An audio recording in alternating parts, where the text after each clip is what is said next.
Hey crew, I'm going to give you a quick rundown about how the No Second Chance NSC program works. Of course, if you're over here on the website, you can take a look, you can read all this information out. And for those of you who don't want to read, don't have time to read, I'll basically tell you how this is laid out. All of our other material we have outside of No Second Chance is straightforward. The boxing, pugilism, wrestling, hooking, submissions, the sport aspect of the game, both the MMA with the striking involved and things, and then the straight just submission grappling only. The No Second Chance program is completely different. This is our pure street program. By street we mean any sort of environment where you might encounter a predator. There's 6 tiers to this program. I want to lay them out for you quite quickly. If you've already looked at some of our No Second Chance DVDs, you're going to be hearing some of the same information repeated here. The first tier, of course, is our book, No Second Chance. It's yes, there's some instructional manual in it as far as actual physical techniques to do, but more than anything else, we're trying to emphasize the mindset, who we're defining as a predator. And there's, I'll go ahead and tell you, some of the information is not for the faint-hearted. There's some serious predator profiles in there to make sure we are identifying what we mean by the threat levels we're talking about, so we can justify some of the responses we're going for. The next tier in this program would be the Street Self-Defense DVD Volume 1, which is all about doing unarmed responses versus unarmed attacks. These are both single attackers, multiple attackers, static scenarios, fluid scenarios. We're going to give you a head-to-toe encyclopedia of arsenal of what to do, how to respond to the best of your ability.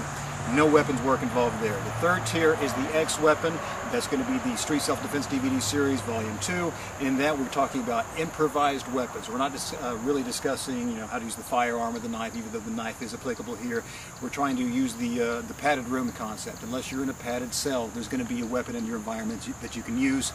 This material teaches you how to identify these 14 classes of weapons, how to use them, and then to even up the odds.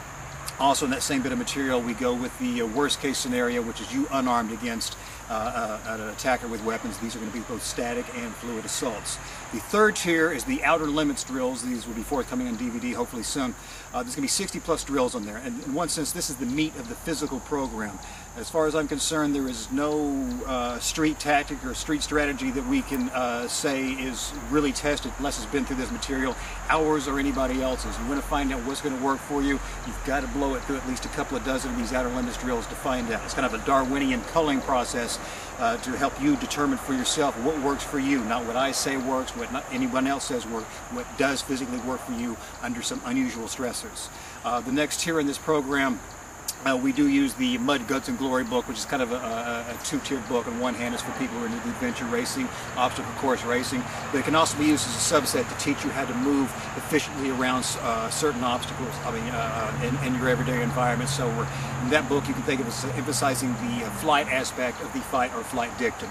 Now, the 6th tier, which is only available for people who are in the raw crew, and I think is also one of the most important aspects of this program, is the No Second Chance book of homework assignments. What this is not a physical book where we give you an entire book all in one copy at the same time. What we do is we break this up as each individual homework assignment. So, for example, you will have one set of assignments. You take this, you work on this for approximately 21 days, you get this material back to us, and we actually do go through and check this material. Some of it's physical exercises, some of it's cognitive exercises, some of it is even essay questions. If you're wondering what some of this looks like, again, if you take a look at our Legends newsletter dated, I believe, it'll be October 4th, 2013, you're going to get a good example of what the homework assignments look like in that NSC book there. Again, that's only available to the raw crew. Also, what we'll be adding soon is occasionally in our video clips of the week, we're going to try and keep most of these towards techniques for the MMA and also the submission only kind of work. But occasionally we'll be spotlighting some ideas for No Second Chance, some tips and tactics to get you out of some trouble. Not actual fight tactics, because we already covered that on the Street Volumes 1 and 2, and of course the Outer Limits will do that. But more along the ideas of how to be prepared, and we're not talking in the Boy Scout sense, how to build a fire, how to make sure you can build a snow cave. There's lots of good resources on that, but it's really not applicable to what we're talking about. These are more about tips and tactics, a robbery going on in open business or whatever. But anyway, these are just some of the ideas to give you an overview of what we're looking at with this No Second Chance program, and what we're headed and trying to make this as encompassing as much as possible. possible. Anyway, if you think this sounds up your alley, again, read through the material on the No Second Chance page, or contact me if you got any other questions about it. Beyond that, and I say this every time with the No Second Chance material, and I mean this with all sincerity, I hope to God nobody out there ever needs any of the material that we advocate here. I hope it's all one big waste of time. But with that said, stay safe.